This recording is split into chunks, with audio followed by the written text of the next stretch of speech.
We begin this morning with a legislative bill making its way through Springfield looking to change the way that we vote. That bill aims to create a task force to look into having here in the state ranked choice voting.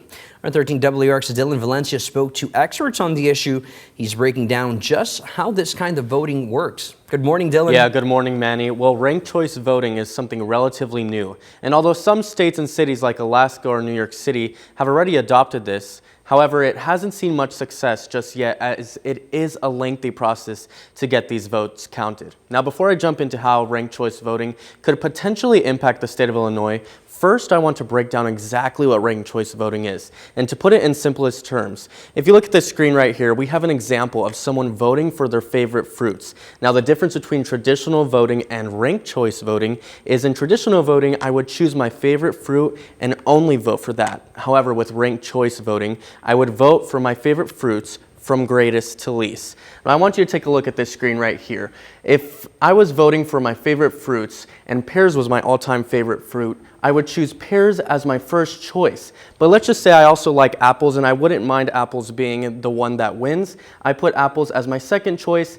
bananas eventually as my third choice, and then oranges as my fourth choice. Now let's look at these pretend results. Right here on this screen, apples ended up winning the race. Now, I didn't vote for apple. However, apples was my second choice, so my vote counted enough to bring apples to win. Now, actually, this is just an example, but one of the main sponsors of this bill is State Representative Maurice West, who explains how this type of voting can ensure everyone's vote will count. Now, he says, quote, "It will help to prevent voters from wasting their votes on candidates that have already dropped out of the election before Election Day, which is something we have seen from tens of thousands of Democrat and Republican voters in recent presidential primary elections."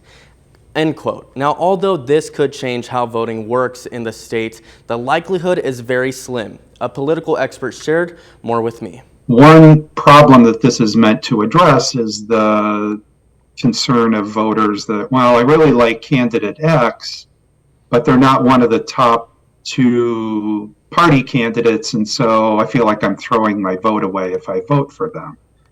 You could still vote for them and then rank the other candidates in order of preference, and your vote will still have an influence. Nowhere in the state is this kind of voting being used, nor are counties equipped for it. However, election officials say they lack funding for the right machines, or current ones lack the correct certification by the state. Many people in the area have mixed feelings, but some believe it can be beneficial in representing less popular candidates. The positive, I think, is that you get people, the top vote getters will not be eliminated just because of their party affiliation. Now, election officials say voting like this requires a tedious process to count votes, possibly delaying race outcomes, and legislators hope to have this bill passed within the next few days, getting that task force up and running. Manny?